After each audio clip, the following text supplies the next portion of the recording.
Okay, so I don't know where to begin. I've been wanting to talk about this for a long time. I just got done listening to the Freaky Friday call-in with Skate Rap Performance. And then I was listening to a little bit of Damon's Revolutions again, about the Bible changes. I watch a lot of Bluebeard, Life Matrix, Guy Fawkes, Fiverr. And when you do your live chats, I have so many things going through my head. I chime in sometimes, and then with my work schedule, I had missed a lot. And then when I first tuned in to what we call the Mandela Effect, my heart sunk real low. It was very saddening, but at the same time, I felt very enlightened, and I had a good feeling that, like, I'm not the only one, and that I was made aware of something maybe that not everybody else was. But my first Mandela effect, and I hate to call it Mandela effect, I just wish we had a different term for this phenomenon that we're all experiencing, was back in 2001, the summer before 9/11. And I know this sounds crazy, but I was going through a very rough patch. I was getting divorced. I was mentally not stable. I was doing wrong things. So, but I was watching a Cheech and Chong movie, and the ending absolutely was not the way I remembered it. And it was as if the angles were different. It was like the same movie, but maybe like a different take. And I'm like, this is not the way that I first remembered it. And I've seen this movie 1,000 times, you know? And at the time, I was really losing my mind from divorce and all kinds of things. So I just thought, oh, well, edited for TV, for one, and for two, I'm going crazy. So here we are years later, and it's 2018, and I believe it was 2016 when I first tuned in to Skate Rap Dan, and I listened to you, and right when I first listened to your videos, you were doing the same things twice. And I'm like, you just did this topic literally the last time I listened. But it was a different show, different dialogue, as if you didn't realize you were talking about the same thing you just spoke about a few days prior. So, and then I noticed in the comments somebody else had said the same thing, but I think you are still unaware that you've done the same shows 2 times that I know of. So, and then with the name changes of like the stores and brands, I have a lot of those personal experiences that were personal to me. When I first heard the Berenstain Bears, that's when I first started really listening, because I'm a skeptic to a lot of things. But I learned how to read on those books, and Dr. Seuss was delivered to my house every week with the Berenstain Bears, and I'm positive that it was EIN. And that's what first got me really listening to your other videos and your uploads. And then I wanted to just kind of speak on my rendition, because I've had similar experiences with almost everyone that you and your, I don't know, your followers, your chatters, your subscribers have. And then it's hard for me to be unbiased when you have an experience that I can't relate to, because I don't know, it's just something inside me, but I'm like, no, you're wrong if you don't have the same ones I do. And I do have that feeling, and I have to tell myself, well, think about the people in my life that do not understand the things I'm telling them. So in 2001, that was the first one.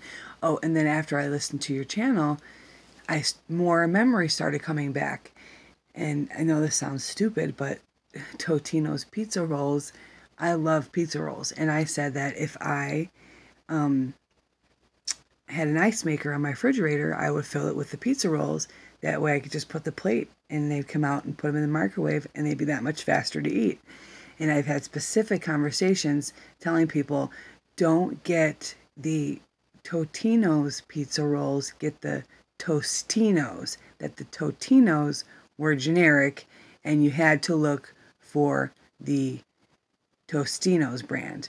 Well, it turns out that was, I guess we use the word Mandela because they don't have Tostinos anymore. It's just Totinos. So that was one of the name brands that I can specifically remember having conversations about that went completely over my head because we didn't know what was happening. And this was years and years ago. And the Gordon's Fish, I've sang that song and I've looked at it, and that was years ago as well. I'm looking at this product going, this is not what I remember. So I'm sitting in my bed right now, laying down, just relaxing after listening to all the Mandelas. And I've been saying I was going to make a video. I just don't know if I have the guts to put this up. I might. We'll see. So this is my take on the whole Mandela effect. And I'm not a scientist. I don't have a degree in anything, so bear with me on this. But if I know CERN is mentioned a lot because of their hydrogen particle collider and how they can isolate things so small on such a molecular level that they can manipulate genes. So I'm thinking on that level. If we can break down, if I'm made of atoms, this blanket in my bed, this wall, are all broken down to atoms of energy, and I am made of the same, and we can scientifically now see these, and with places like CERN being able to go smaller than that, then essentially we're all made up of the same thing, including material, nature, everything. So that would give somebody the ability to change things and change their DNA structure at such a level that they have the ultimate access to everything and anything. Because initially when you first hear about the Mandela effect, everybody thinks time travel. Like, that's what I thought. Oh, somebody went back in time and screwed things up. That's what my mind told me this was. And I'm like, they finally did it. But if you think about that, the other things that I'm trying to say, but I can't really say correctly because I'm not a scientist, are definitely more capable than time travel. So they can genetically modify our whole existence. So if I am made up of the same materials as inanimate objects, as of dogs, animals, all of that, I don't know how to say this, but I can think it, then God, the creator, whatever you believe in, the greater being, the ultimate source, what we're all plugged into, what we go back to when we die, whatever your belief in is in that, whatever your higher power is basically, I don't know how to say this.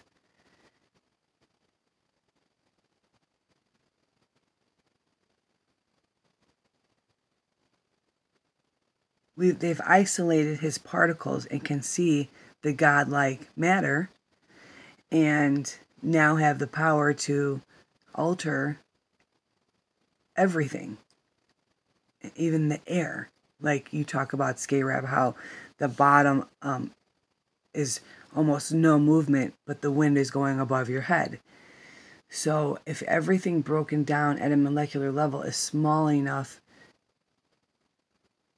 that's how we're created, that's how God, whatever you believe in, has made us, and science can now see that, then the possibilities are endless.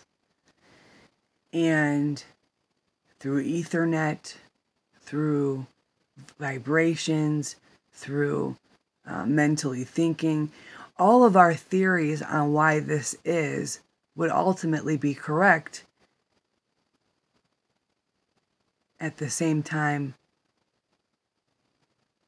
I don't know how to explain it. I really can't explain it. I don't know the words.